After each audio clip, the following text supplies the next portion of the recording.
Get a line to go with that one. Get a line to go with that one. Throwing out line.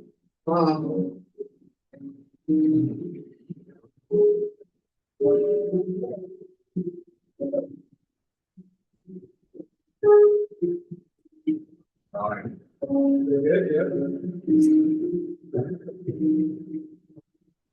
No, I'm unprepared. I'm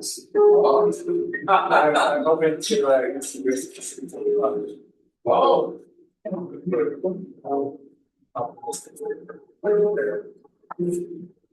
Very good. So,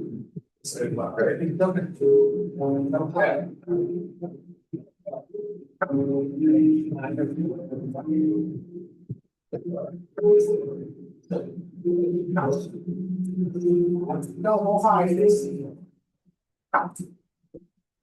Oh,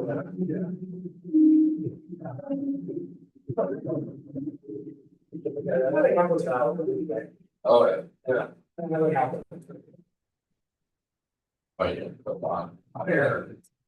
Well, I think, I want to do this a little bit with something for, to the hot plate. Okay. Why, when that,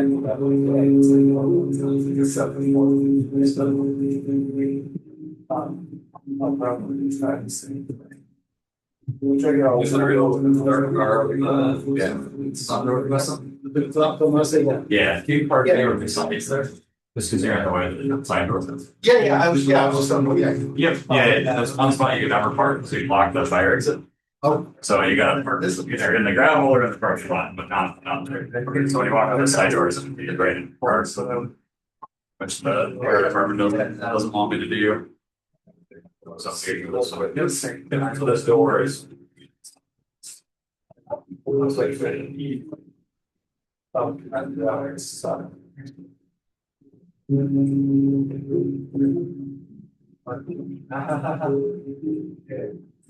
That's the way to do it. At least if you don't care about the order, that's potentially doing that. Or again, what's very local. I mean, since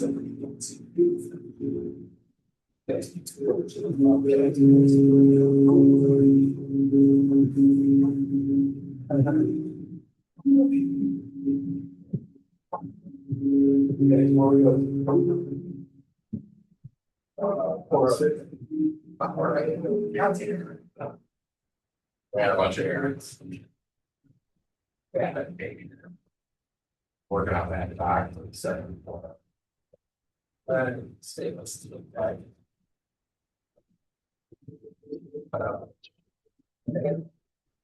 Little stainless steel pen. Space or just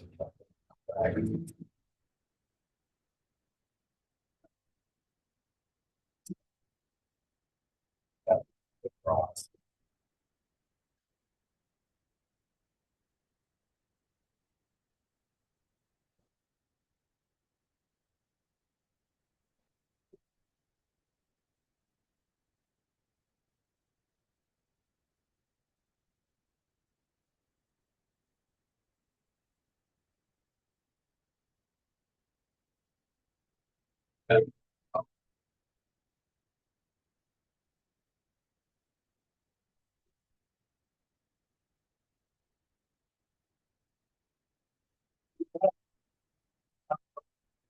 I don't see.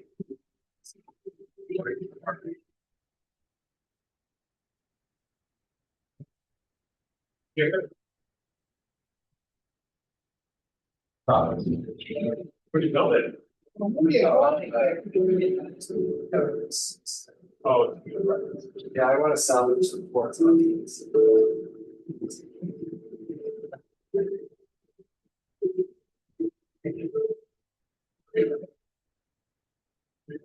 Oh, congratulations.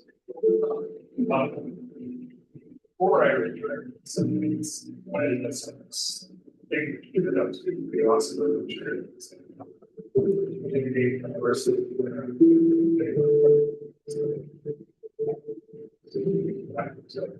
Oh, okay. They give you the slides or pictures. You want to try to get off your own? Right, gets there.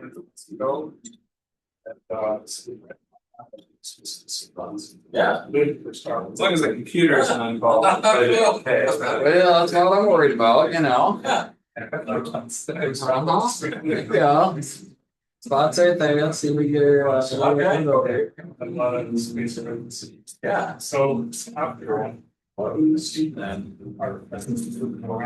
Casually talks about PBS reports. Nope. Opposites. Yeah.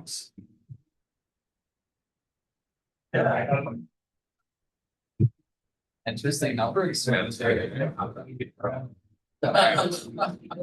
like oh.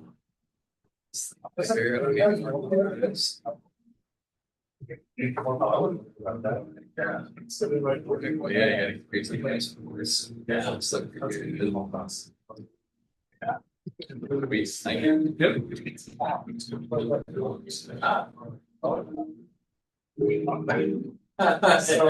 So we did this thing in the summer. Yeah. Power something for you. Okay. Wow. Perfect. This nice, or you never know. That's something else. Yeah. Not on the typewriter one, but on the electrical forward one. Sometimes you got enough.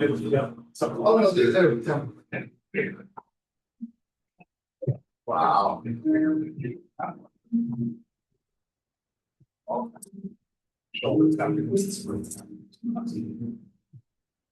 Yeah.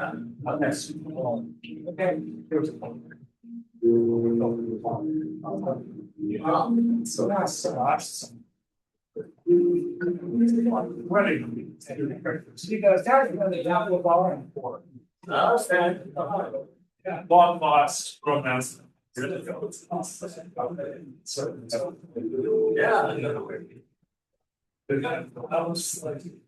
So somewhere in there, Yeah, right. and there's like a spot. Okay.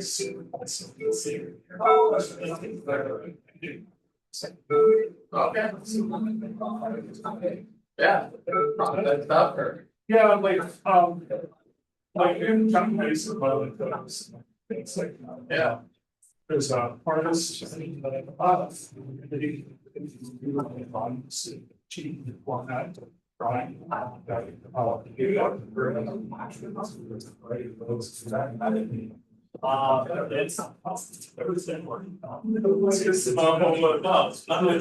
It's still there's lots of apples. Yeah, no, so you're on yeah, right. On water, so like I was like, Yeah. but I noticed that it's curious. Oh, wow. Okay. Yeah, like so Yeah. Okay. Yeah, and also one morning. Yeah. So it's Star Wars universe stuff. Yeah. Okay. Well,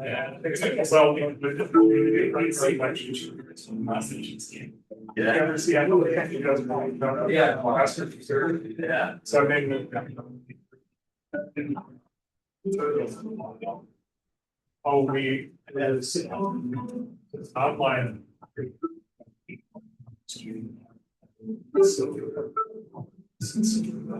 not, that's right. Yes, oversight. Oh, okay. So he was great. Yeah, I figured out a way to master it.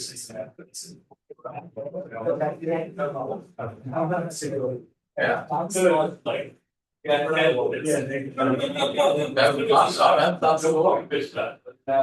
awesome. But some Sundays, because of sci-fi, some Yep. sci-fi, are the cosmos rich simulators, Oh, I've heard of that. which has like up to 6 consoles. It's more of a Star Trek. Yeah, I was like, oh, sorry, that's what you have. Sweet.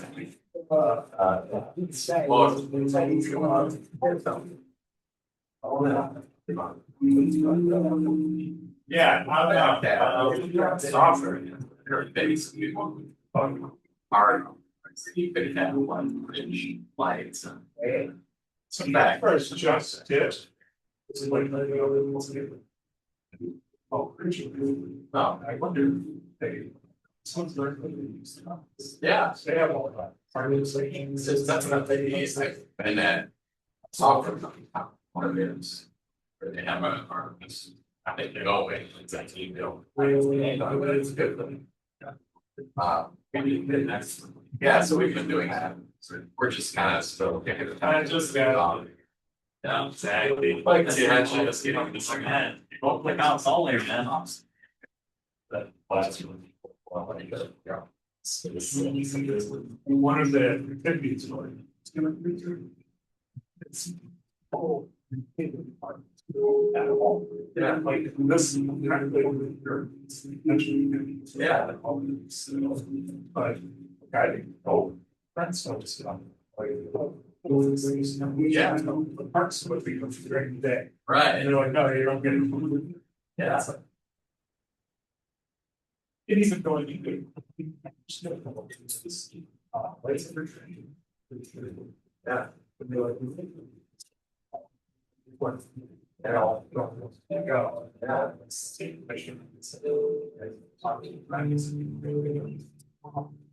Right. Yeah. Yeah. And it turns out they're all built.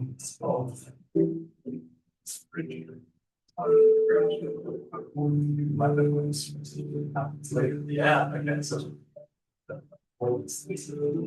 Something. Yeah, it's you know, it's got some silence, so. It's definitely, I'm working on it. Bridge. Bridge to a. That's a game. I'm also got a human game. Do something. I go away for a couple weeks. Yeah,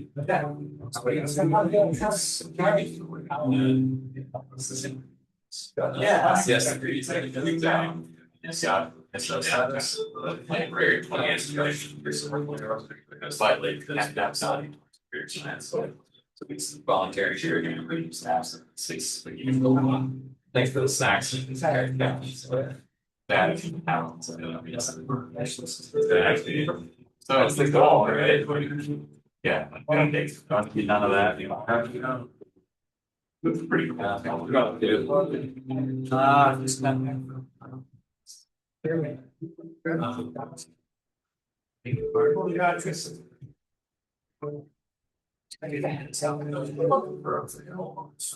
Just it's most like that's out, but probably 30 to 25 months ago.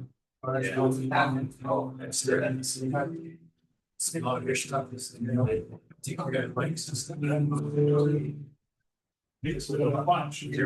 borrowing bikes to the mountain. Yeah, they set all up.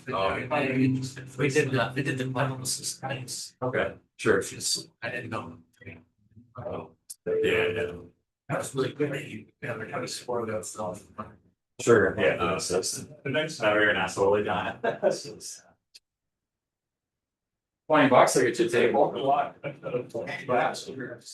Looks like they're Fair Street. Looks like them. I think the first time I saw it, it really different. And we can guarantee here. That's probably family was concerned. There it is. We heard it secret and say 2 o'clock, here's for some team. That's that. As far as I know, the first one. Yeah. But I know it's well played. Hard. Yeah. So. That's it. I have no one first. Yeah. Yeah, I got you. Oh, yeah. Yeah, it's getting the science. Oh, yeah, but he was really pleased with those. He was overkill it as one of my motive weird things. See, they back. Guys, at least Now, Yeah, it's just like, I can tell you what's wrong. Yeah, it's right.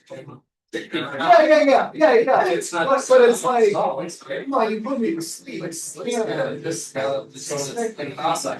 cross your eyes. Cross your eyes, man. Yeah, I was pretty.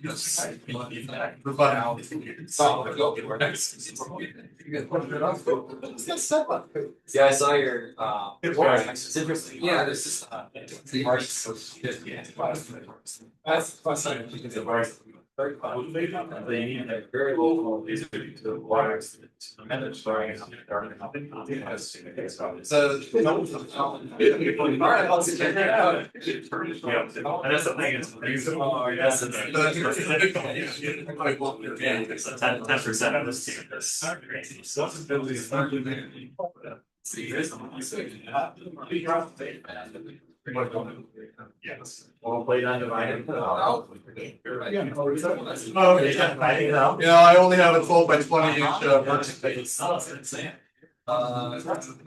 well, it's after this, like, these like cross, like, style.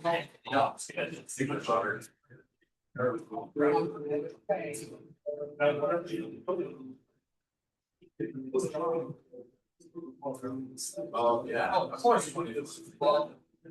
I did the whole scene. I was just gonna see you.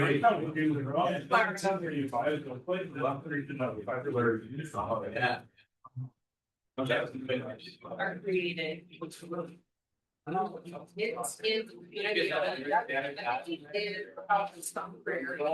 but I used to. No, I'll start to work. Yeah. I sent a. And I participated in the program. Oh. That participated? Yeah. I Nice. worked at my store, so I had. Oh, I've seen those.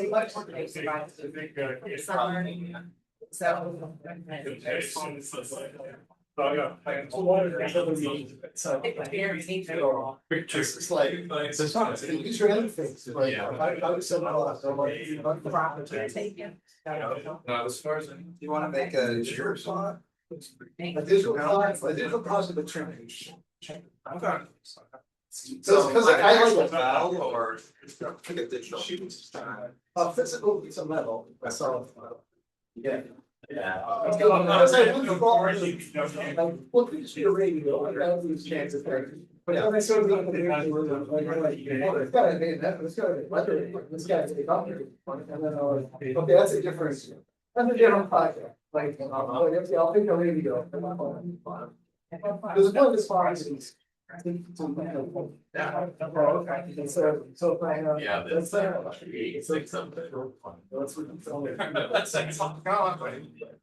the old swimming break of that.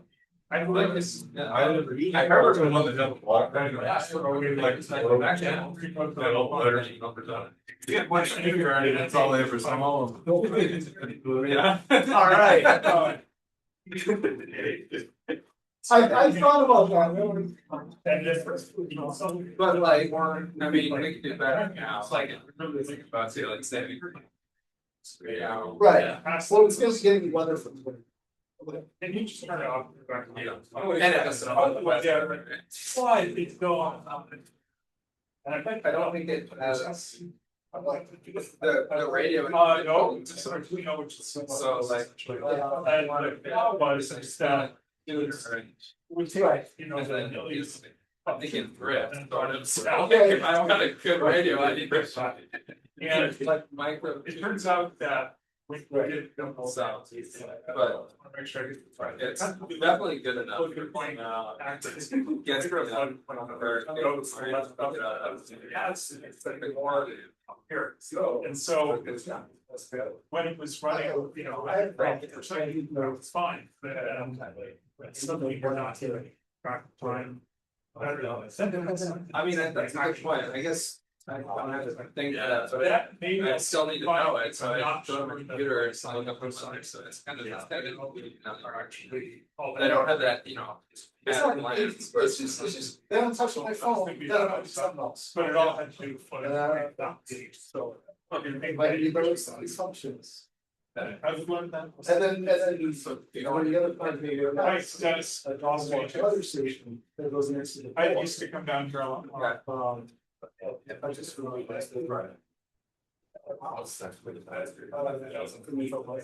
The like, basically, it's going to tell you whether they have. You know, did a screen.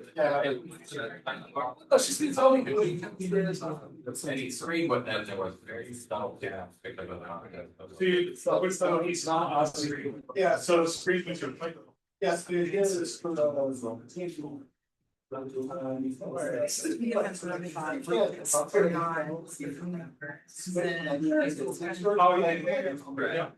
Some people. That's all. Two devices, and then I mean, the first one. The phone is like. And there's people, it's dark side, it's not. Helps from some hours or not. You are, if you want, thank you for that. That would be good.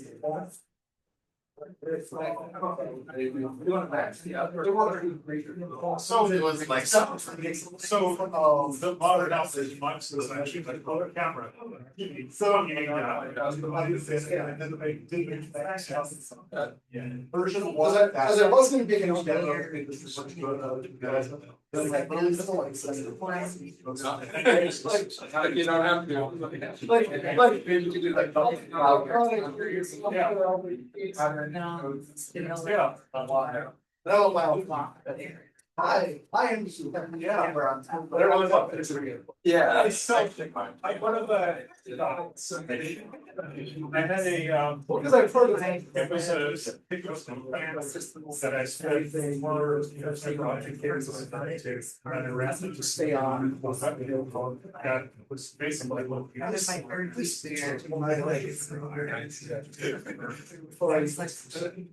Yeah, and then I had a projector and I did the construction thing, so what they said to the back and forth. And That would be a great. all it was, For. Laser cutter. whatever the content was. Very important with that. So that the better You probably also need the temperature and whatnot from the last. Find out the picture. Half an So hour or if something, you said, right? it's fun to Right. make a stationary, got cost, but. Make something, That's basically. Right. Well, So I think. and since it's been all The same thing. things. I was in that age, Steve Fox and itself. Some people. Oh, I see. Right. Structured light patterns. But How big is this? Some people love It's not a display. It's a bunch of. Yeah, it's just, yeah. Yeah, so if you did, it would provide it, and if it's not, it's so far that. I mean, it's. I suppose that it will bounce, You know, flashing. but like the five is just laser, not that. So you're. Yeah. It actually always broadcast. Yeah. Well, that's to be a fact, we might be certain, but we'll add it to. Like. That's. Yes, yeah, well, I would be great if like, if, so it's like down. You're right. A little bit. 5% are gonna have any. Oh, it's gonna be. Sugar. Well, it's funny, I don't know. If the state here does. Like, even the 600, you can calculate that. And the human. Yeah, will, I, what I got, Yeah. it's a whole. Which, that means that it lays. But if I'm staying next to lunch. Yeah. That's sure. That's right. There's like sort of an official way to say, I actually want to, like, I don't want to do like a scanning bee, but that would take forever. Alright, so you're like, I'm in your training presentation and I'm like, yes, that was I haven't. We're not here since. Yeah. It's not related to technology. It's actually called. Yeah. Yeah. Oh, not so specific on what I'm sorry. I have one of those stupid camera and then right as the special camera. That's essentially what they track on TV. Right. I would have thought it's half of these. I have. It's $2,000. And I can. Yeah, I think, I go back. Yeah.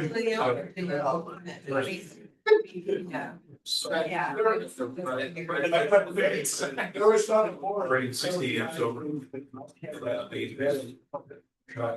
So what after? So, we're every 60 years. Because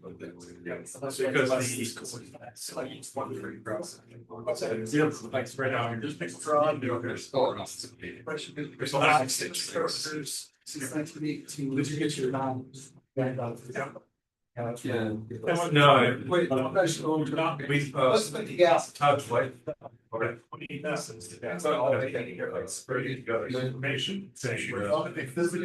Rehab it. Look at that, but I haven't done the. So. Shows up for all that. Should have. It's so. Gas and torch. I do. What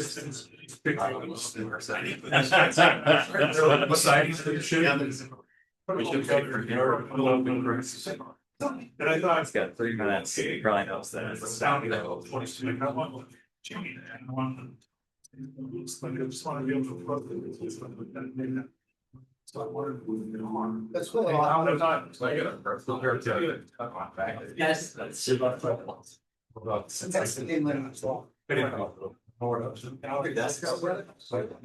and so I was working out like. I figured it's either have to.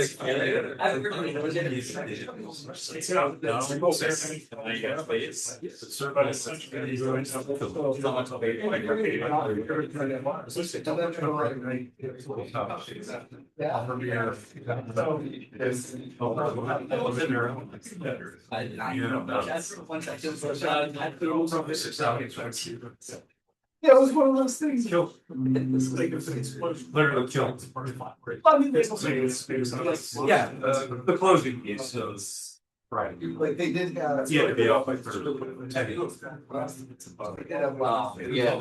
Conceptually, you could take parties. Things for showing. Picture. Yeah, but I just. Yeah, it was on. Yeah, it took about 10 minutes. So.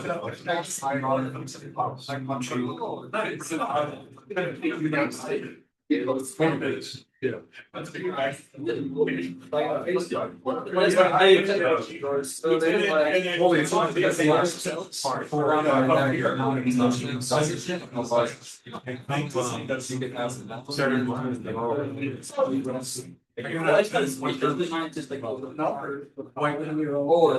that was, yeah.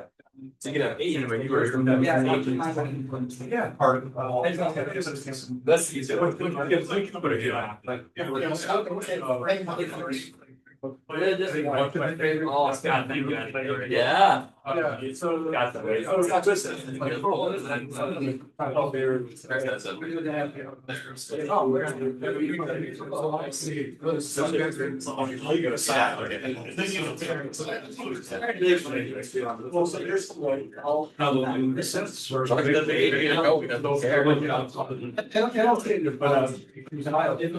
called the AC off. He says. Right, right.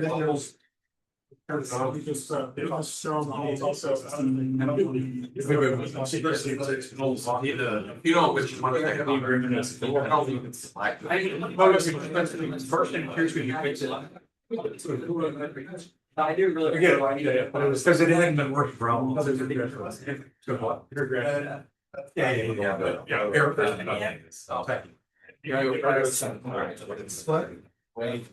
Yeah, I mean, Google, I mean. 5 minutes or. Google, Was it? The 55 cards thing. Who's up about it? Or an outlet of the whole. Maybe introduce them to maybe it's like 50. It's maybe not. I've already introduced you. Yeah. Yeah, that's right. Oh, okay. The thing, I'll do the thing. Wasn't just like. All right.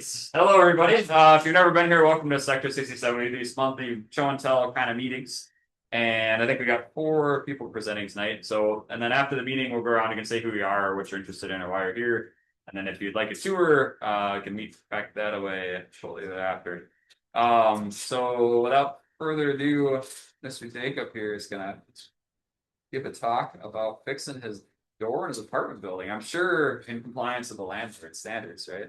Oh, for sure. And let me share the screen here before I forget. You're recording. I am recording, I think. Maybe, probably. I'll double check and make sure. That's what we needed. Yeah. Jake. I hope so.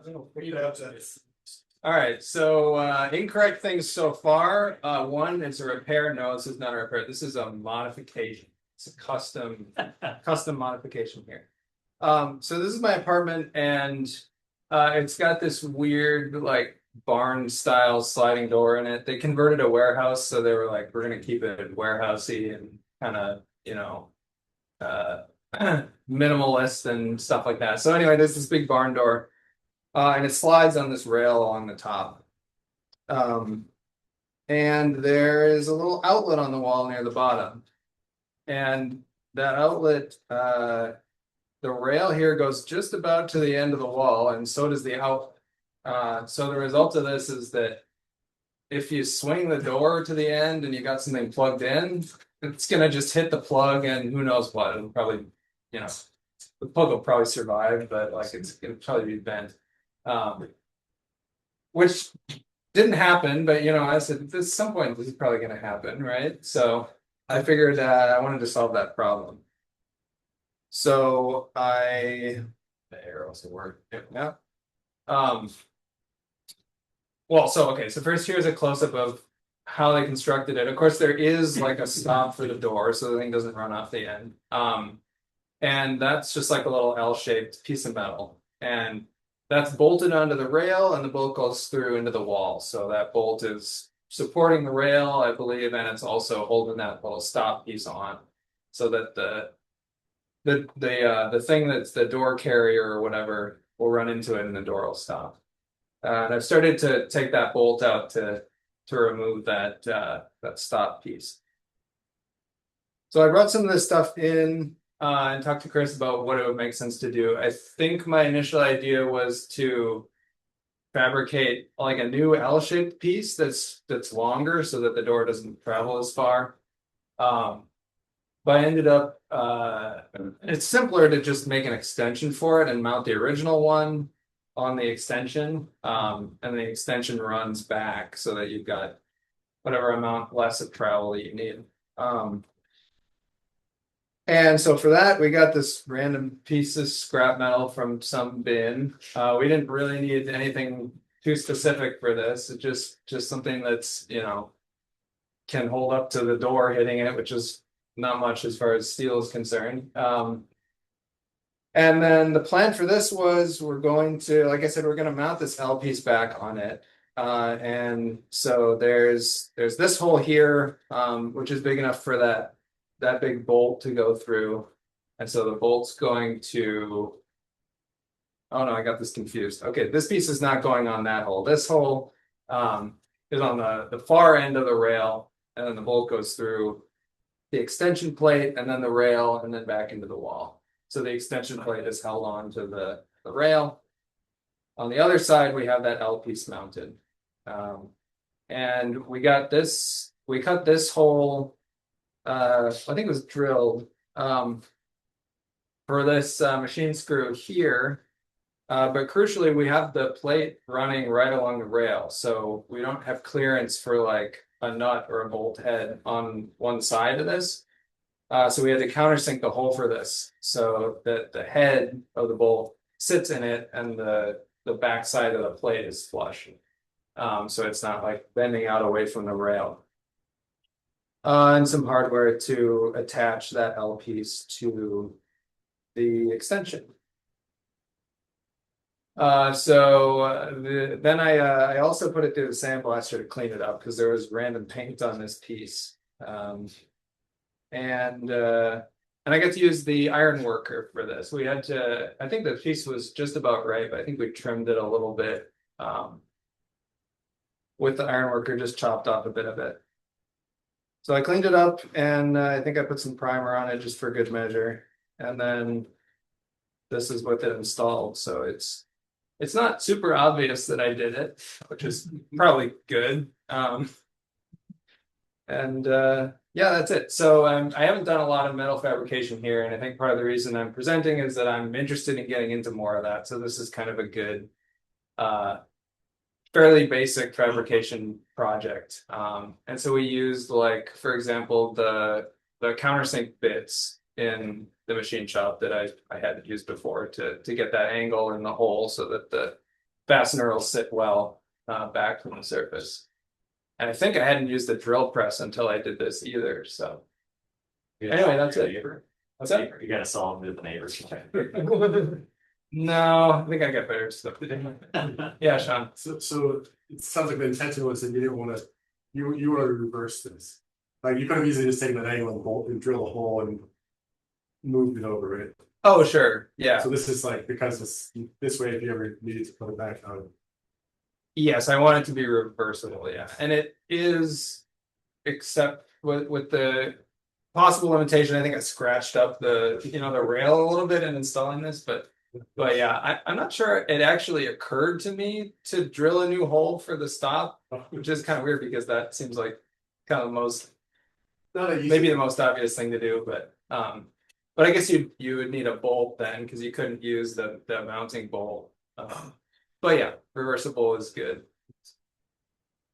Any other questions? So did you keep the warehouse theme, or is that the hallway in the building? That's my apartment Oh. hallway. I mean, this is weird. It's like the kitchen is linear, so that's like the storage shelves on one side and the kitchen on the other side, which is kind of weird. But there's a lot of shelf space, which is great. I can store all sorts of junk there. Yeah. Are the boxes in front of the door temporary, or looks just like there? Yeah, I don't think those are there anymore. I'm in my car right now. Yeah, anything else? So how, I'm amazed, like, when I do electrical stuff, the city inspects the heck out of it. How did they possibly let that go? Yeah. Well, I don't know. I mean, is it what? Doors probably open. Yeah. I mean, yeah, I suppose like I could see that being hazardous. Like if it knocks a plug part way out, then you've got a hazard, right? Yeah. That didn't occur to me. I guess I just thought it would be like a nuisance for damaging stuff with plugs, but that's a good point. Yeah. Just can't get good help these days, I guess. All right. Thank you. Jakob. Yep.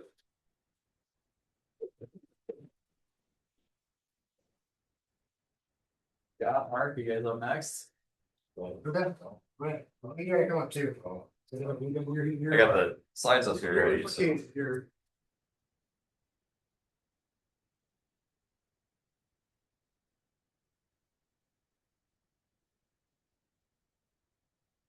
We want to beautify the slide. I can just. Oh, yeah, no, I can take care of it.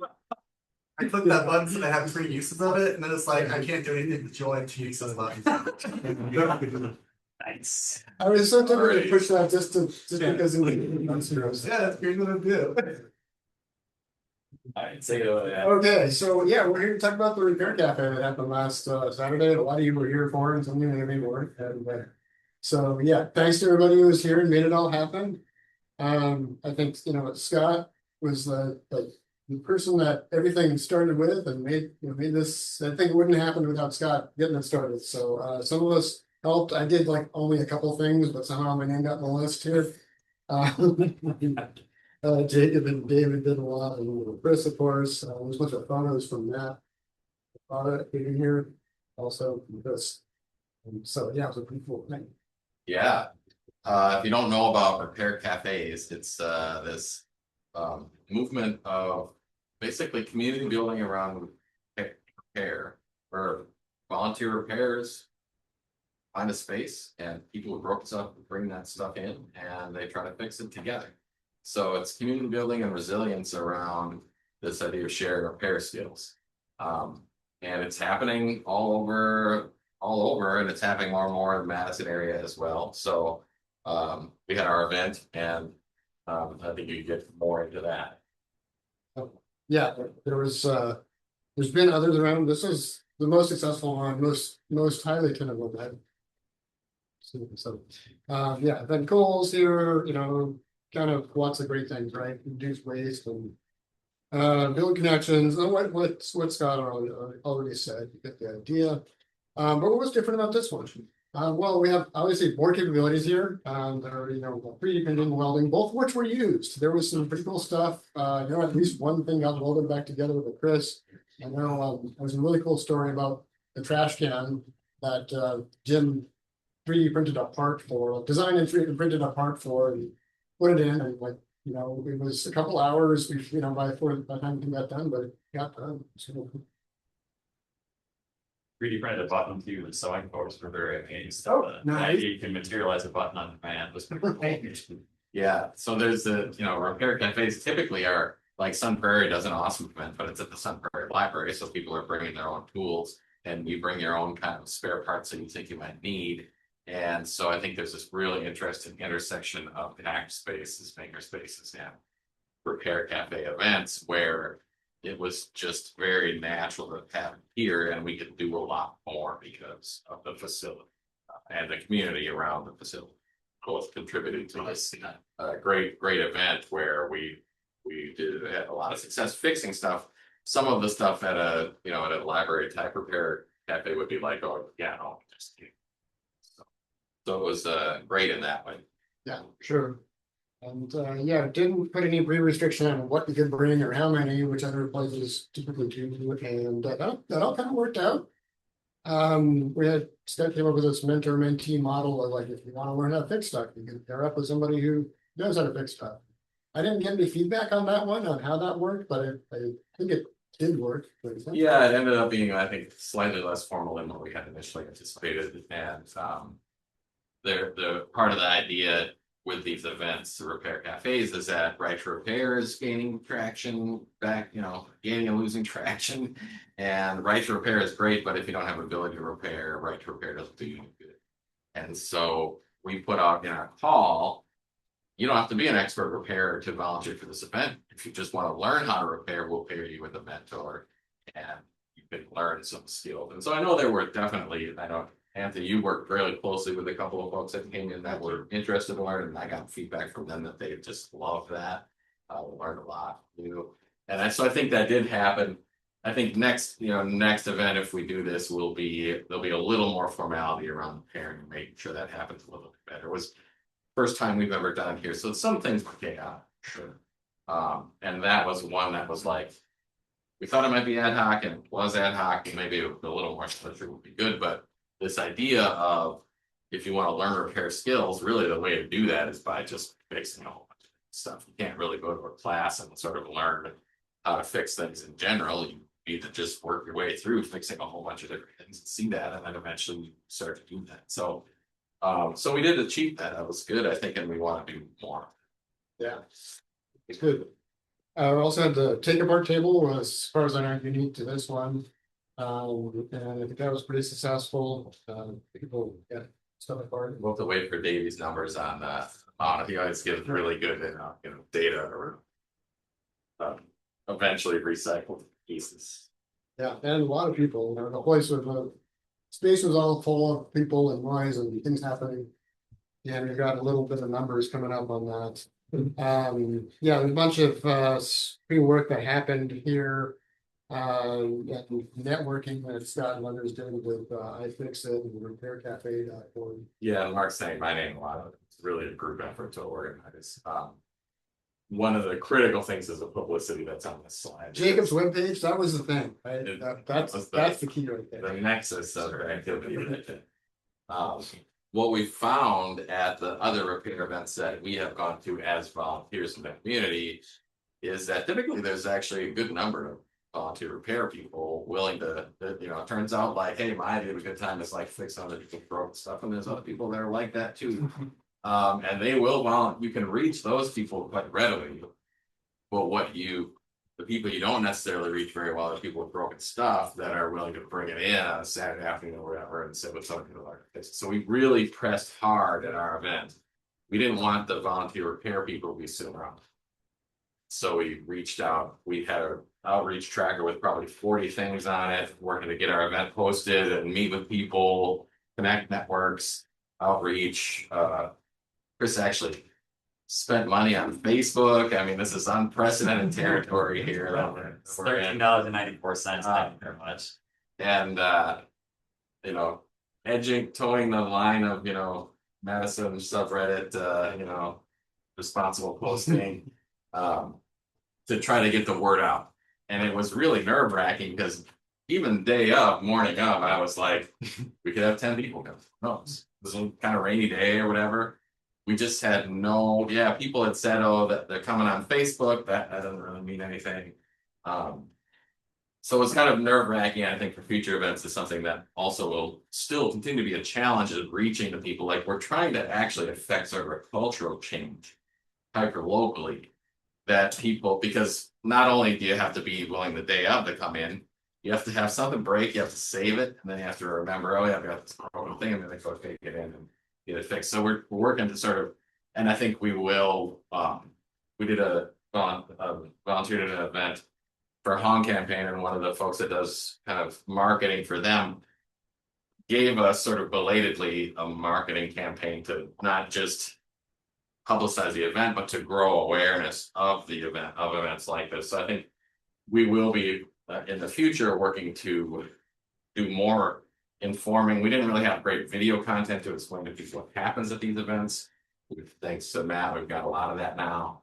And there was also we'll talk about that, I think, in a future slide, but we've got a lot more resources now and networks and all that established to continue to do this, but it's going to be an ongoing effort to affect that sort of hyper-local cultural change where it's like, hey, if you're around the Madison area and something breaks, like you can get it fixed. That people just generally know that.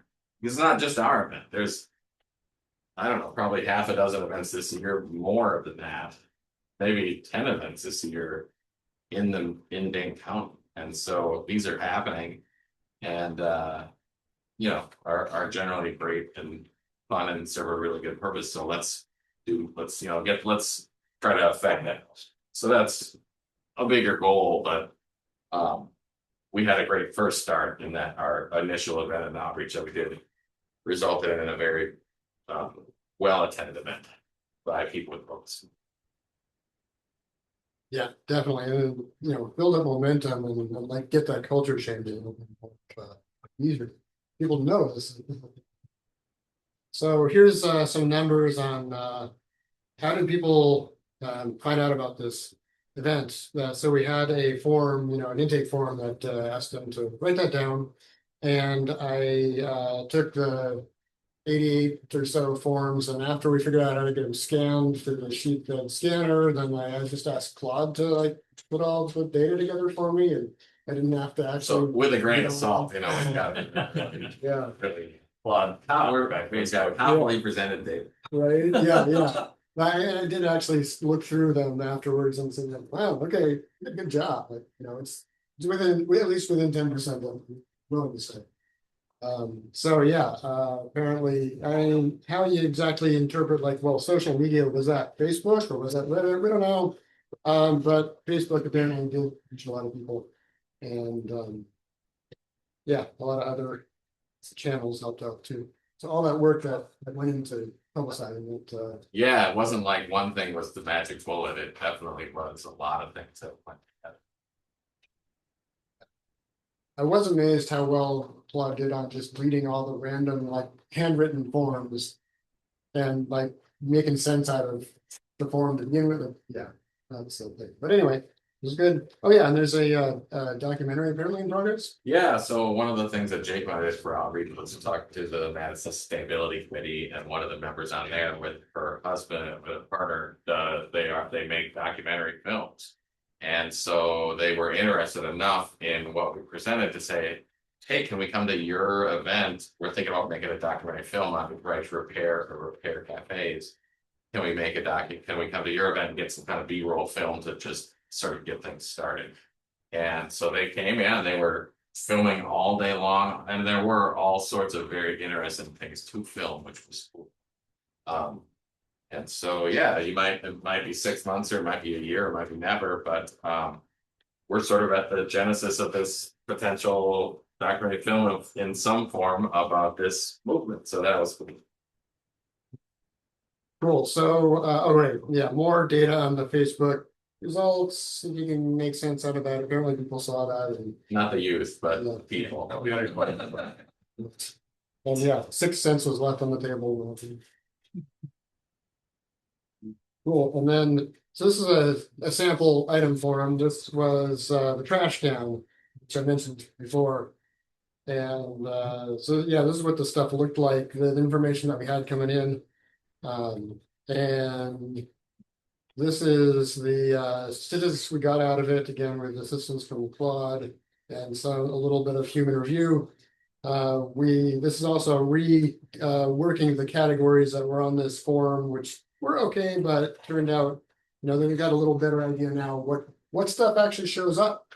Turns out there's a lot of lamps. You put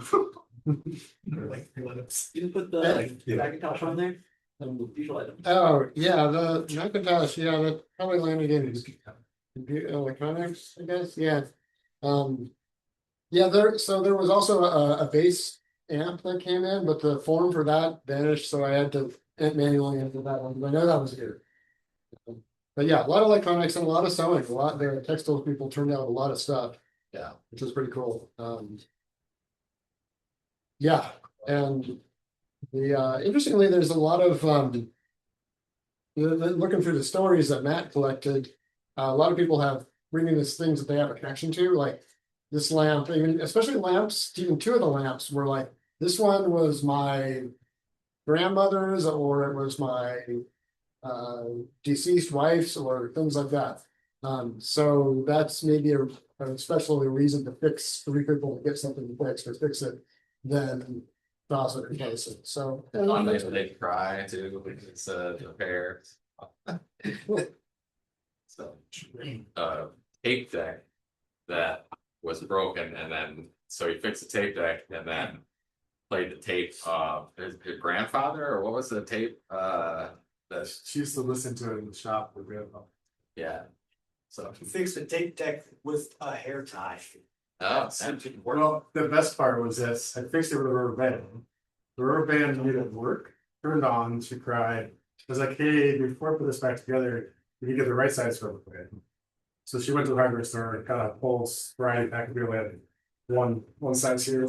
On her way back into the building, she noticed she had a hair tie around her stick shift, and she's like, "Oh, I was bring that in." It was the perfect fit. She helped make this much more of a permanent long-term solution. So it was a cool little spark. Hey, what's around us that we can use to make things? that's another awesome story. yeah. Yeah, largest item repaired was an RV. Pretty cool. No, I don't think any other events have dealt with that, but yeah, the trim was reattached, and I forget who it was pulled out. So, okay. No tears. So 95 items? Yeah, 95 items. Was that in the first 30 minutes? No, that was in the 4 hours, and that, yeah, 4 hours for that, and that, yeah, I know one of them, Jacob, was working on until after 6. And that one didn't work out after a valiant effort. And I know, I think Bill is still chasing, an espresso machine. Yeah. We might meet up on Thursday for that. Yeah, so it was actually a pretty, like we started out and even some of the repairers had brought stuff to repair, so. We started at noon and we were already repairing stuff by like 11:30 to a degree. And it was very busy right away, and we had a queue of people probably waiting for a couple hours or hour and a half or something when we eventually did catch up through the end and we went over first event. It's like we'll learn some things, but it was very busy all day long. I don't think anybody necessarily left because it was too busy. Well, maybe our neighbor was like, I'll come back to the but it was busy enough for sure. Yeah, I spent most of the time at the intake table, and it was, first people were just going to open spots, and then very quickly it was like, oh my gosh, there's just people coming in, and we got to keep track of these people. So I had to figure out how to do that. But it worked out. We got people. Matched up, and after that, it settled into a pretty good steady state after the first, I don't know, by 1:30 or so after starting it. So, yeah. Can you elaborate slightly on textiles and sewing? Oh, yeah, a lot of clothing was repaired, and bags and backpacks, things like that. So volunteers came in who were sewing, experienced sewers and fixed stuff. So that was a part of the event. Kind of marketing as well as that this is something that people bring bikes. We had people fixing bikes and bring stuff, sewing stuff. So people brought stuff to be mended or to like you said. Yeah, and some shirts. There's everyone saw a tote bag that has its straps coming off. Somebody brought in a zipper and to be put on a backpack maybe or on some type of bag, which is definitely a repair that is more than your than most repair cafe probably. Yeah. Okay, and this is the statistics on what got fixed. Over 79% repaired according to the numbers that we had. So pretty good success. This is before the final revision of the categories, but you get the idea. I ran out of free queries and slots, so I didn't fix it. Maybe Scott had an account, but it's not me. And it kind of like the bombers coming back from World War II, where they look where they were hit or whatever. I think what we want to see also is like what couldn't we fix, and how can we get better at fixing that stuff. I think that's interesting investigation for our next event as well. It's like, oh, okay, we get better at diagnosing and fixing these certain things. Maybe we can really reach more things that are broken. So that broken data is also to be fair. I think there's a lot of things to think about for how do we, on the organization side, how do we track the stuff that comes in and get it connected with the people. It was good to have done this and see what it's like when there's a lot of stuff coming in, and we'll sort out before we do another one, sort out different ways of how do we better keep track of who's waiting to get attention, and how do we get in touch with people. Also, how do you get mentees connected to mentors, or even just other advice? Because I think everybody was so busy that everybody was working on something all the time. And normally at the other events we've been at, it's like, oh, hey, can I get another couple eyes on this? And you can get a different opinion from somebody, and like there's time and space enough to do that. There really wasn't any extra capacity because everybody was so busy, where it's like, oh yeah, maybe some of that stuff that got fixed, just if we had a diverse perspectives kind of looking at it, maybe we could have done better as well. But so that's an interesting challenge. So there's some videos that are like 30 seconds long or so. I picked out some of the more interesting ones if we want to show a couple of them right now. We're like pretty far out here. Yeah. That's your time limit. I don't wanna go, we got 2 other people to present Okay. tonight, yeah, We so. can- We'll be sharing on video. Exactly. Yeah, well, that's one of our big goals, to better tell the story of what happens. It's in video, sort of video, short video format. Yeah, so we'll be sharing that, and we won't be able to avoid this actually. But yeah, there's really cool stories in there about people just talking about what they brought, why it was important to them, and how it got, mostly the successful ones did this. But and yeah, that really people appreciate this. Yeah. It's what they love. Any other questions, anybody? All right, thank you guys. When's the next one? What's that? When's the next one? Gotta Well- do Jacob's website. Good. Go to Jacob, We, talk to me. We still need to do a retrospective on the event, and David's, you're out for a bit, I think David's out for a bit, so it'll be a couple weeks before we retrospect them. Let's get people behind the break then. The next one will not be a Sector 67 one. There are a couple coming up in September that other groups are running. But hopefully we'll do another Sector 67. So April 23rd, I think. When would you want the next one here to be? When will you show I up? think Sean's volunteering to run it, so. That's only. So spring, summer, fall.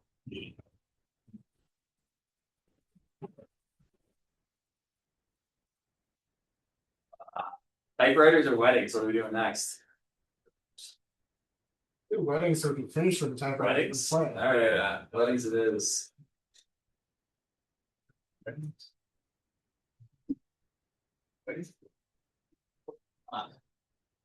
Hi, I'm Anthony. Wife and I got married in May. So I did a lot of the decorations for the event. So I just have like some pictures of things to show off. Anything that I had to like show or pass around are things that were rejected for various reasons. With the exception of like big sign. I just liked it, I want to take it home and I wasn't gonna give that away. Basically everything I also gave away to people who were there. So one of the things that people may do at weddings when you're like you have assigned seats, you're like, where should people go? Is escort cards. So there's like a board or like maybe it'll be a board that says where everything is, or you get like a card that says what table you're at. You still play with the escort card, you can put it in front of the table, and it will maybe say like what meal you have. So when the service come around and so I did the large board.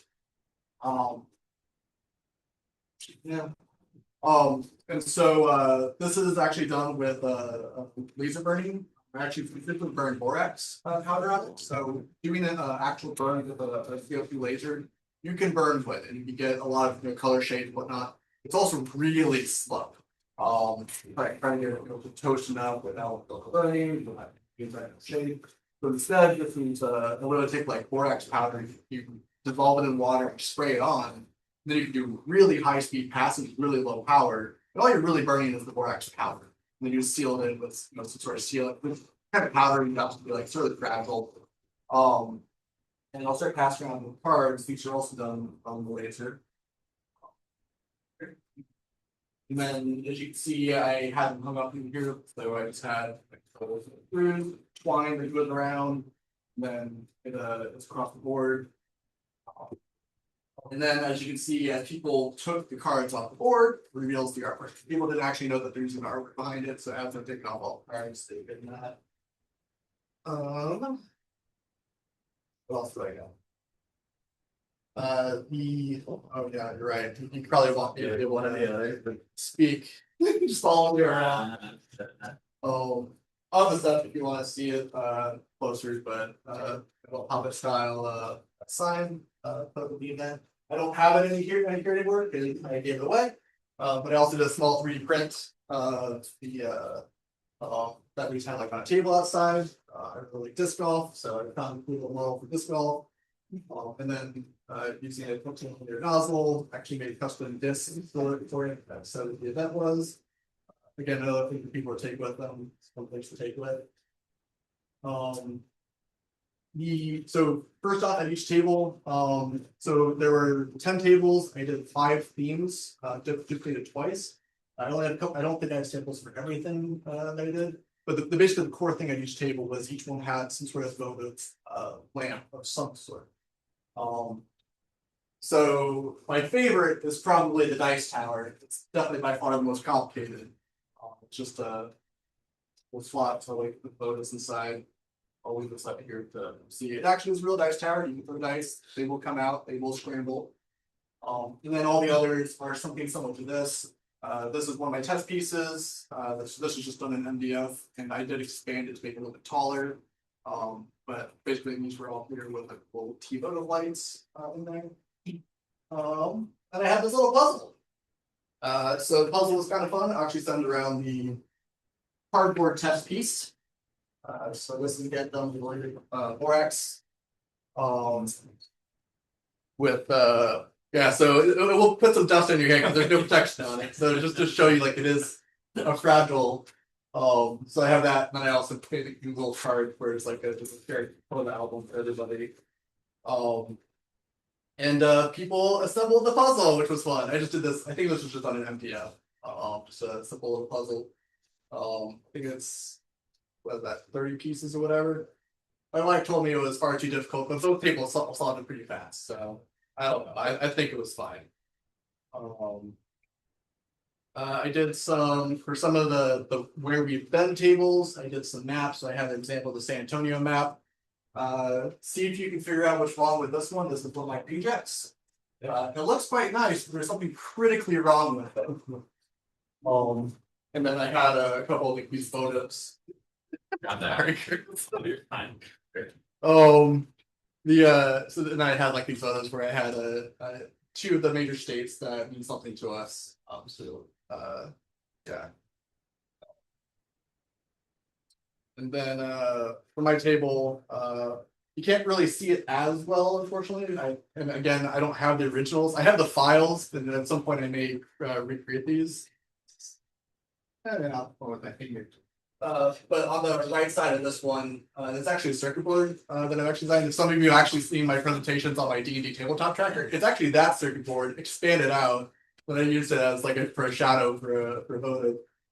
For the one on your right, the cryptic text on here is 13.1 out of 70.3, 151.56. We went to my wife participated in a half Ironman relay, and she did the marathon portion, or the half marathon portion. So I actually took her GPS data from her run, overlaid that on the coast of Hawaii, and then used that as the cutout for the side of that box. I thought that was kind of cool. She used to work in a lab that had baboons. So this is a 3D scan of a baboon skull. That we actually have the actual baboon skull, and I have actually scanned it. I've done actually a lot of prints of this skull. I've got a bunch of different versions around the house at this point. So I just kind of spray painted bone approximate colors, and then I just set like a little cylinder in it so that way it can hold a votive. This is funny. And then she also works in biotech cellular stuff. So I found these cool cellular lamps that I also use. So this table, instead of having the wood votives, it had these like cellular looking things. Some more examples of the different faces on some of the different votive holders. And this was actually done on my laser in my house. So that too runs up to a ventilation system that's an inline duct fan that does direct exhaust out to outside. And then the room is a little negatively pressured against the rest of the house with that fan. And then this is the material that I actually had the sheets for. There's lots of material that was done into small enough pieces that it just was immediately put in the trash, but I think that was still a large frame I still had. There's, went through a bunch of stuff. And I figured I'd leave you with a tip of how to do that Borax thing. I think it's a neat trick that you can get really good definition between the darks and the brights and really high speed. So there's your example of how to do it. And then thanks Chris for putting it in the jar. I used to spend a bunch of time, a bunch of test yeah. I used to use a bunch of time and test prints of trying to like figure out like how to edit the photos that way it would come in quite nice on the engraving. And I just used it in the auto mode in image R and said that this was going on like Birch or whatever, and it looked pretty good. Like that was zero additional process. Other things I think is kind of cool to note on that is that my workspace is about 12 by 20 inches. That's what it can the laser can handle. Obviously, that board it exceeds that. So it's 4 panels, or there's 4 panels total that makes it up. But then instead of just having like a cross in the middle, where like the focal, focus of the image is, I was like, let's do something a little artistic here. It's a little hard there. I think that's all my stuff. There's things to look at up there at the end if you want to. Yep, that's all I got. Questions? Yeah, any questions? What did you seal it with? It's just a shellac, spray shellac. Could be anything really. It's just trying to lock that paddle down so it doesn't. Key thing is not brush on, it's gotta be spray, aerosol. Yeah, we don't want to use a spray something. So what got passed around was this cardboard piece sample. Yeah, just a How sample. long would that have taken in the laser? Start 10 minutes, 3 hours? I feel like that's somewhere in the 15 to 20 minute range, probably. So Yes, the parts get big, they take a long time, so like that panel. that panel took a while. Like back a day? I think each panel, How long? I think was an hour. 1 hour. Yeah, so times 5. Couple of beers. So it was the first time I've used a wood router to make all the sides semi-flush to try to make it so that way the more jagged, things to take your hands on. Yeah. Did you model the parts and then seal it and then put it in router to cut off the edges? Yeah. Yeah, I had it all sealed, everything glued down on there. And then the bit that I had, I needed to have the router face like on the top where like the nice surface. So I literally just like was taping wax paper to it to try to provide a degree of protection and let it slip across.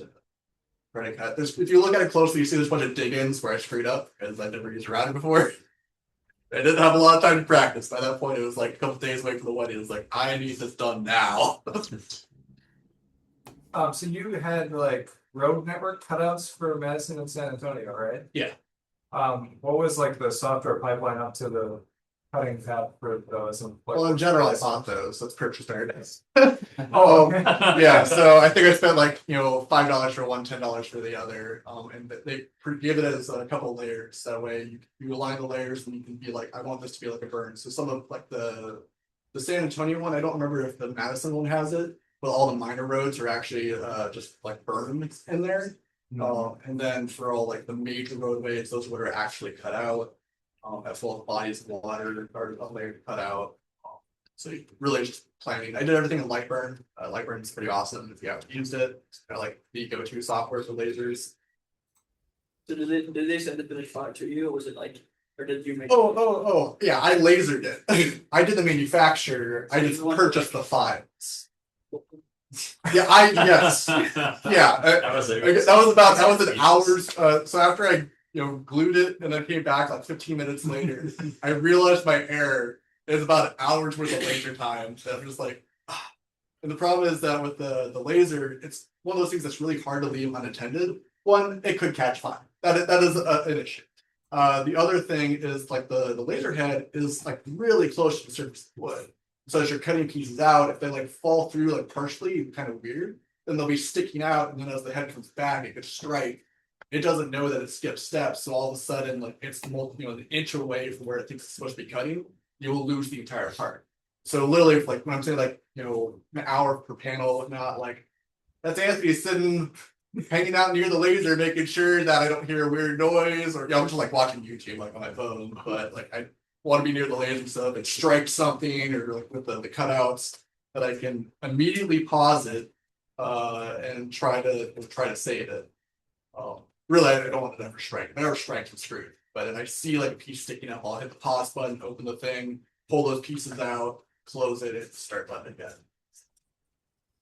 Anything else? Anybody? You want to see any of it? Slips up there. So Thank you.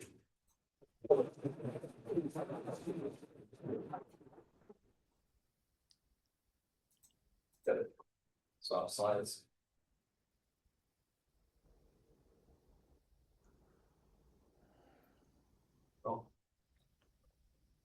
Hello, so I just joined Sector 67 a few days ago, and I made these replica typewriters. I did 3D print the card holders, so that's something. No, I was here last month and I was talking about the typewriters, and these are the most interesting show and tell items that I own. And there are events like this held. I moved here from Chandler, Arizona, where people just show and tell typewriters. So I knew that would be a popular thing, because there hasn't been anything like this in Madison 12 years. So let's start with this Olympia SM7. Like many of you, since you're spending a lovely Wisconsin August Tuesday evening at a makerspace, I was a math nerd in high school, and our math department had a typewriter like this, different symbols, but this model, sitting next to the coffee machine. I am so old that you could leave coffee machines unattended around teenagers, and you're like, ooh, gross, bitter. And I was in the mid '80s, and the typewriter maintained its place of honor next to the coffee maker until the mid '90s, even though there were computers and everything else, because there are just some things that you can't really do easily on a computer. So the math notation wasn't such a big deal, but if you had to write an envelope, if you got to make a certificate, and that's mainly what I use the math as an officer of the math club.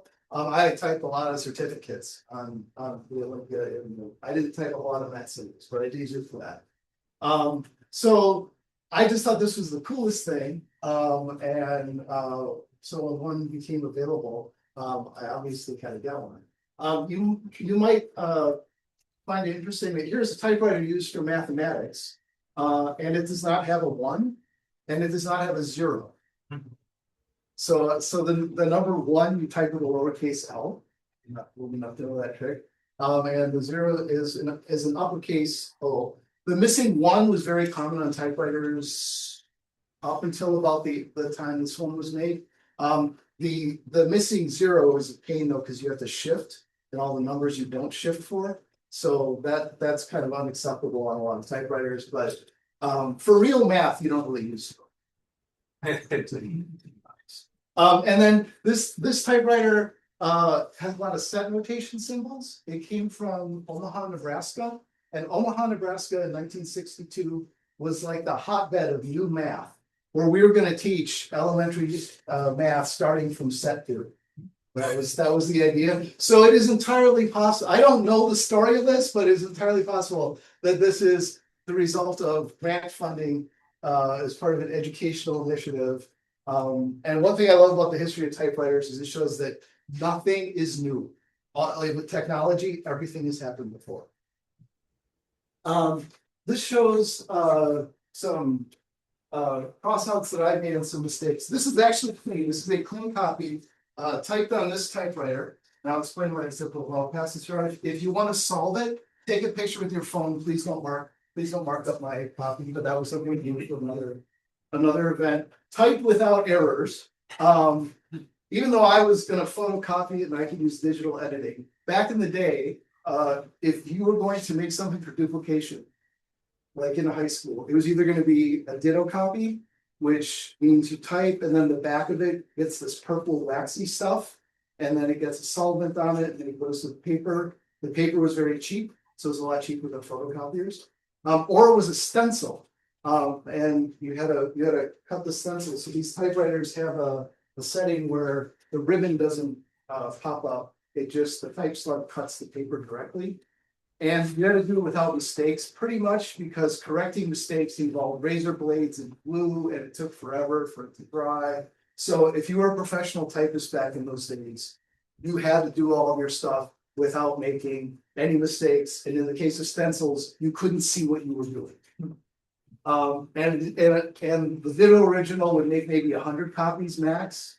You could save it though. You could use it year after year. A stencil was a just icky, messy pile of ink that you had to throw out. So you had to make the number of copies that you wanted once you started the batch.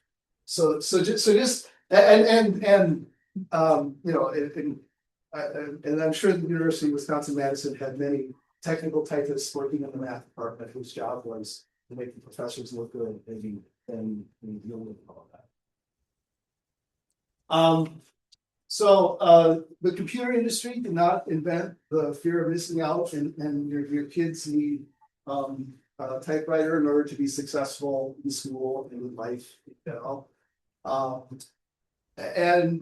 What's interesting about these typewriters, the reason that these have survived and made it is because they are portable. They're the laptop typewriters. So they were bigger office machines, but those got thrown out as soon as the latest thing came along, and immediately after computers came along. But since these two were math specific, they were kind of handy to keep around for a while. No one could really part with them. So this is from 1930, so it's almost 100 years old. You know, all of my typewriters work. For people who collect typewriters that do not work are not worth anything, because there's so many working ones that are coming out of closets that still show up as state signals. There's not really much of a market for ones that don't work. A fancy collector math typewriter is going to be like $280. So this is not a terribly expensive collecting hobby compared to, you know, something. So and you can get all the cool equipment. What do people do with typewriters? So I made an algebra book with this one. I have an app in the App Store where I can scan things from my typewriters. And it turns it into typewriter art. So the Sector67. That's that. As I mentioned, there are gatherings of typewriter collectors. The ones that I've been to draw people with typewriters. So the ones in Phoenix, people come from LA and Albuquerque, spend a day there. And then we would try to have them visit a library or a bookstore so that you get a lot of foot traffic, because people see them and they know what they are. Well, everyone knows what they are. Some people know how to use them, and some people are like, what is it? This is what my grandparents did? Like, oh, okay, show me how it works. But there are actually a lot of young people, especially in the Phoenix area, who are regular typewriter users because it lets them write, either draft their school assignments or write correspondence or organize their thoughts without being distracted by a computer. So there's this sort of growing movement of how can I write? I use mine for my grocery list, so I'm not logging into my phone every time I go to a new department in the grocery store. People still like getting typed letters in the mail. So if you want to type a quick thank you note, that makes up for procrastinating. There's just a little tip there if it's typed. So the other dedicated math typewriter I mentioned, one for the HV algebra book. This has more Greek and it's got superscripts. The superscripts, if you move it half a line and put a hyphen between it, will make a tiny little fraction. And then it's also got half line spacing, so you can make big fractions very easily, just a clicking, which is not a standard feature of typewriters back in those days. And if you look, it looks like the gear that controls the line spacing was hacked. Like it's not what standard chronophore looks like. And you only get 58 lines on a page instead of 66. And I think they did that so that the fractions space out, the single square fractions. So some of this was factory done. There was no charge to customize your typewriter from the factory, but I know that sounds shocking, but you had to go with the pairs that Smith Corona decided to make on the type slot. So if you wanted a superscript 2, you could get it with a regular 2 underneath, or maybe there was like one other thing you could get it for. So some of the decisions that you had to make when you were ordering your typewriter were kind of difficult. So that's something to think about, like, why does the set notation typewriter have partial derivative? I think because they needed a vertical bar, and that came along with it. That's the only reason that makes sense to me. So you had to stick with the pairs that the manufacturer came up with, but there was no charge to do it. But I think the dealer probably fixed the spacing, or someone fixed the spacing. This Smith Corona, my grandmother had one like this that was electric that I used for most of high school. And it has these changeable type slugs on either end. So if you want to give up a 1 in the exclamation point or plus and minus, you can replace them with other symbols. I really wanted those when I was a kid, and now you can get them on eBay. So I have the math and science ones. I have square root and pi installed tonight, if you want to play with that. And then the one on the right is from 1985. This is a model I bought with my own money as a high school senior. And I was ready to go off to college, but they said, don't bring a typewriter, don't bring a computer. We have much better computers. That would be a total waste. So it was instantly obsolete within a year of my purchasing. But this is actually an interesting historical piece because this is one of the first typewriters to use a Cherry MX mechanical computer keyboard. The typewriter industry said, you know what?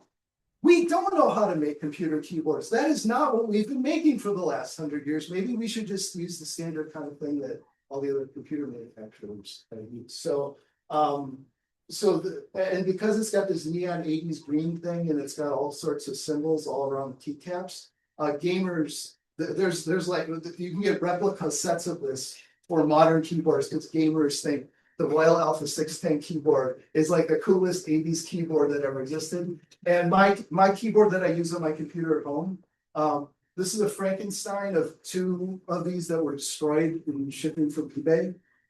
You really shouldn't buy that. So I have them combined. So the keycaps from the other one are on my mechanical Logitech keyboard. And that's what I use to type on. So they are perfectly mechanically compatible with what we can get today. And I put the script print wheel in there, so it's all set up for thank you notes because we're not gonna put the symbol wheel in and like hunt the symbol and like do that. No one's gonna do that. But I figured you could write a vintage thank you note with the script feature. Script is one of the few features that makes a mechanical typewriter much more expensive. Way more than Greek letters and math symbols. People want the script because again, you can procrastinate on it. So you have a chance to play with them later, but your questions. Yeah. So I grew up with Amish folks that used mechanical typewriters, and even in the 80s and 90s, they were struggling to find ribbons that they could use. So did you have trouble with ribbons? No. No. Oh, No, they're still making ribbons. okay. You gotta buy them online though, that's the.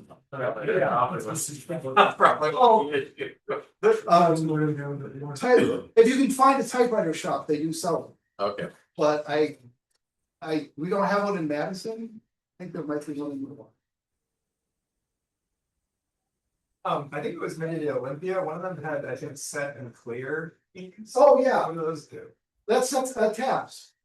So both of these have set and clear little tabs. You go to where you want tab that's set, or we'll hit clear. That major innovation. So that's where the carriage returns to. That's the margin. Okay. The tabs are like you're making a table. You can. Okay. So what else? So it's it's set. like a tab key in your. Like the tab key, actually, you kind of like So Microsoft it's Word. I wanted to Yeah. try. I love the age difference and Yeah. who's responding. Oh, Who's it's asking. I got the gray hair. Thank you. I still don't get it. I'm supposed to go on.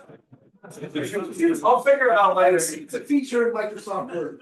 Yeah. Playing around the tab settings in the wheel. That's how you do it here. Yeah, okay. I got like. Wow. Wow. So like people use tables in Word now, so they don't even do that. Yeah. Yeah. It's the backspace key. It's an older ones. How does what? The backspace key. The backspace key.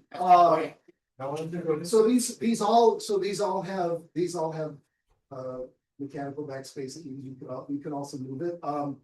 So basically there's a spring. So every time you hit the lever, that loads the spring, and then this has a power space, you think? So the backspace has a whole complicated mechanism to counteract spring tension in addition to. But it doesn't erase what you typed, just moves. Yeah, it's good. Well, this one, because it's from the 80s, it has a one-line memory, and it will lift off errors when you use the correction key. So it types it again using a sticky kind of gluey ribbon, because it's just a carbon film on you can tell that there's a correction, but this was meant for Photoshop. So by the time this one came along, your original is going to be photocopied, so that doesn't even have a stencil sets. Are you able to like put photos and images or something into the drip one so it printed itself? Yeah. Well, so I have the computer interface. This is another thing that like I really wanted when I was a teenager, and I found it on eBay. So there is a computer interface because no one was gonna. I mean, in my defense, no one was gonna buy a typewriter in 1985 if there wasn't some possibility for it to be computer compatible someday, even if that thing was $419.90. So I do have the computer interface now. And I can use my app to take a photo and turn it into characters and have it turn that into an I've done that. I have also used it and actually just typed it out by hand. But no, it looks so cool. It looks so cool. On the typewriter you borrowed for college, on the upper left, there was a bunch of like 15, 10. What was that little dial page on the? So it can be 15 characters an inch, which is like legal fine print, or 10 or 12, which is standard. So this one does 12, these two do 10, and then this has the dials. You can the switch. Yeah, and with the computer interface, it can also do proportional fonts, and the computer interface itself, this is the reason it's $400, is compatible with the Diablo 630, which was the Cadillac of daisy wheel printers in the 1980s. And it has the software to justify the line of proportional type inside that interface box. It's the weirdest. I mean, but it doesn't know how to print bidirectional, so it won't print the second line coming back. It's not, the software's not sophisticated enough for that, but it will justify proportional fonts. Yeah. You said that there was no value in the broken ones. Is there any one in particular that's worth like? Because I do a lot of thrifting. Okay. What would be worth finding if you find it? A pink typewriter. Those get a premium. Paint. PINK. Well, Pink color. yeah, we do have so you could buy. So a typewriter, a spray can, and well, Yeah. If you know, that will probably be worth your while if you're not here. Taking typewriters and making them big. Yes. Person typewriters. So this one just has the daisy wheel, that doesn't count. But the mechanical. I thought those were mint. Oh, look, no, I saw them in real life back in the day. Yeah. No, people really used them to. I don't know what. To write thank you. Okay. Yeah, it's cursive, and then seafoam green Hermes typewriters are also very. Okay. All right. One other question. Back in the day, there was a Simpsons episode where Lisa was trying to type up fortunes for fortune cookies. And they asked her why it was taking so long, and it cut to her in front of a Chinese typewriter, and there were like 2,000 keys on it. Is that real? That was a real. How did their typewriters work? Yes. I haven't seen things with 2,000 keys, but there are also Latin alphabet ones where you like. Yeah, because their language is all like interpretive. Yeah, I've seen. I guess it was Japanese. I don't know. First, I don't. But where you select what you're going to type and you make an impression, and it's more of a grid, and not so much done with keys. Okay. Yeah, the characters are sort of modular, like for Chinese. Yeah. So you, at least some of them, you can piece out of smaller components. But then, like for working on a typewriter though, you have to, oh yeah, that like type in several different keystrokes for each. It's a Stick. It's like a ball or. Yeah, so those are. I've seen like a video, there's a big race and some computers came in and kind of saved their pieces. I think that's why they. Yeah. They took off the computer market. Yeah. They were just saying. Getting rid of carrots. They're like, you can't use these anymore. Right, simple. Are we over time? You're fine. It's the vote of the people, really, yeah. Great presentation. I'm showing my age, bro. I care about this. The question is, what's the make and model? And that's the question. Quick background. What was the typewriter which had a globe? All the characters were on the globe. That's electric. Yes. Is it the Selectric? Yeah. Electric, am I recalling it? Yeah. And who's the make? IBM. Come that's not up there. I mean, man, I thought that was the hottest thing. That might be the holy grail. I thought. So I mean, just my collection are, like I said, things that people would have at home, and the Selectric's an office machine. And it's really heavy. But is it like nobody cares anymore about those? So that's actually You got one of those, you're like the hottest thing in typewriter. No, so recent typewriter distributions fixed a lot of my typewriters. Bill, the owner there, he loves working on Selectrics. So like there are Selectric enthusiasts. So that is another branch of typewriter collecting that exists. I didn't bring it up because it would run my presentation. No, it's actually a blood feud between the hammers and the ball. No, Yeah. just kidding. It's like It's the blood crips of the typewriter. they're the recumbent bicycles of the typewriter. People are into them. Yes, yeah, it's a very complicated electromechanical thing, but they were rock solid. And that was. Anybody else have a? So you're available for the next repair cafe? To fix typewriters? There's no shop, so they're gonna have a place to go. Well, I do try first. But But I thought this place don't exist anymore. One block. they don't, yeah, this is when I lived in Phoenix, so. Oh, okay. You opened up with Chandler, Arizona. Yeah, Why? when Mesa, Why there? why did I end up? No. Why do you think that place was like sort of the place in Greater Phoenix where this shit's happening? People came from Albuquerque. They came from Los Angeles. They would end up there, right? Like, why not somewhere else in Metro Phoenix? Yeah, There was a I was curious. teenager who wanted to put on an Right. event at the Chandler Library. The Okay, right. library charged him like $100 for the first one. Then they actually saw what it was, and they're like, "This should be an event we're sponsoring and publicizing." And I think he was like, "Yeah, I would get presently $100." So, Right. Yeah. Got it. Silicon Valley Stadium. yeah. Is this Silicon supposed Valley. to be a lot? I have, so there's one on my desk that's just not a math typewriter, it's a black glass key 1941, like if you think of. Yeah. Manual typewriter, like that's what it is, but I didn't bring it because it's not based on math. I have an ugly gray and green one, that was actually like my first chunk of rummage sale typewriter when I was a kid, that's in model. And then I have one that is a very tasteful charcoal gray Boston thing with a very elegant typeface from the 50s. But it doesn't do math sort of thing. That's it. That's. Can you mess with them? Yeah, please come up and mess with them. All right. So thank you.